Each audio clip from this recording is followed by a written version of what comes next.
Bonjour à toutes et à tous et bienvenue dans cette nouvelle vidéo. Aujourd'hui je vous retrouve pour une vidéo que l'une d'entre vous m'a proposé de faire, c'est de vous présenter quelques titres de manga pour commencer les shoujo.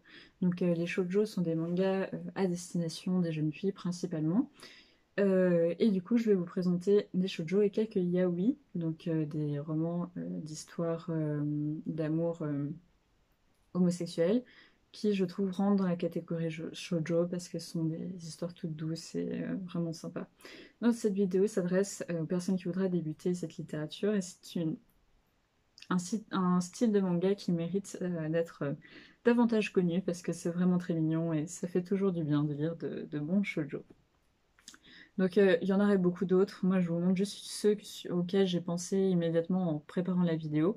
Mais je pourrais faire une partie 2, partie 3, partie 4, partie 5 parce qu'il y en a énormément qui sont vraiment chouettes et j'en ai lu beaucoup au cours du nombre d'années que je lis des mangas. Donc bon voilà, je vais commencer par le plus évident et celui que je veux conseiller à tout le monde. Il s'agit de Fruits Basket. Donc là j'ai les éditions en 2 tomes. Donc là c'est pas le premier, c'est le tome 7.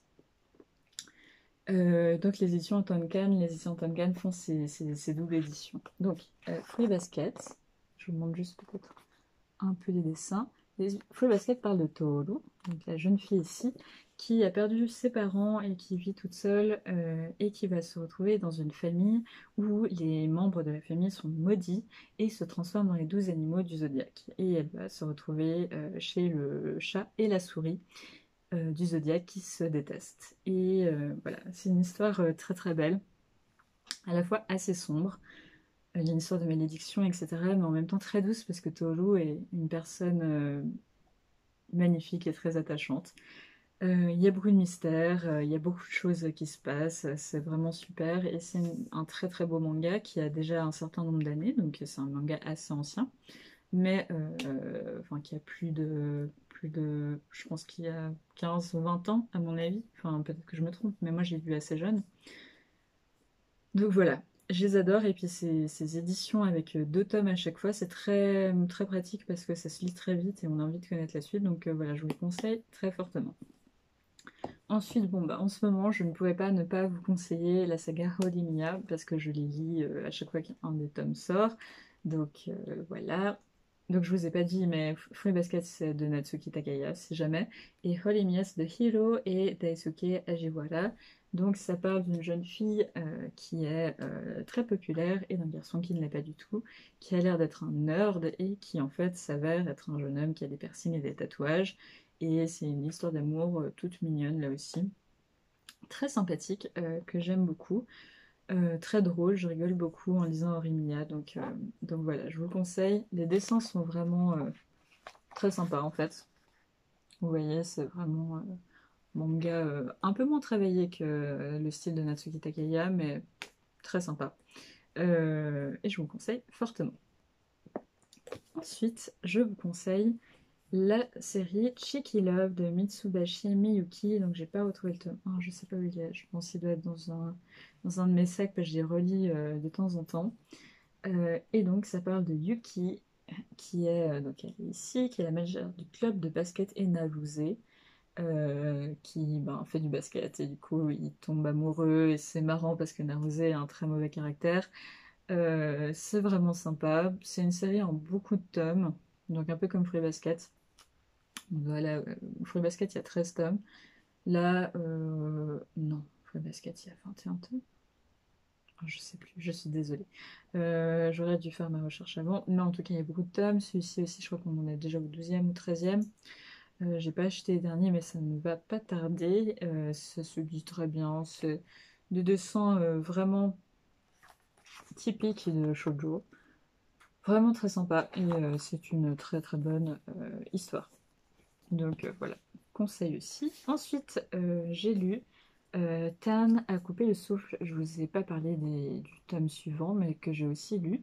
C'est une très jolie histoire d'un amour en fait non genré. Donc entre 3 personnages, on a Take, Umeko et Machan. Et donc on a une sorte de triangle amoureux. C'est très doux, c'est très beau, c'est vraiment sympa. En plus, il y a une histoire d'asthme, et puis bon, bah, c'est un sujet qui me touche un peu, donc c'est sympa aussi d'avoir ça dans un manga. Et franchement, très très beau, très doux et très agréable.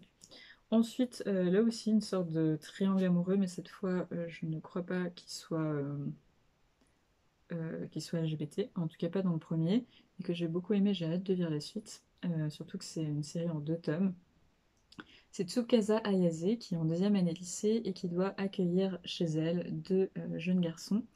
Donc scénario Meguru Izawa et puis le dessin Toru Tagola. Ah d'ailleurs pour Ten à couper le souffle, c'est de Yuko Inari. Je suis désolée, j'oublie à chaque fois de vous dire les noms.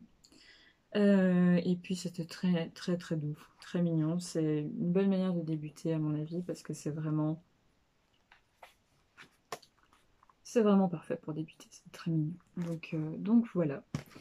Et enfin, je suis désolée, il est un peu sale parce que je l'ai trimballé partout.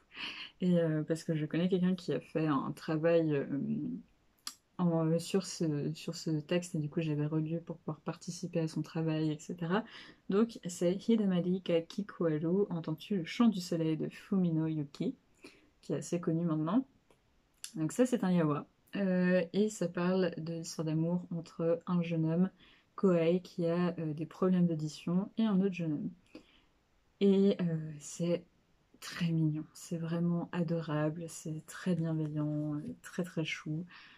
Euh, c'est pas un yaoi avec des scènes olé olé, c'est vraiment une toute douce histoire, c'est vraiment sympa. Donc voilà, c'était une toute petite vidéo pour vous présenter quelques récits qui pourraient vous intéresser si vous ne connaissez pas encore les shoujo. Et si vous les connaissez, ben, peut-être des idées lecture.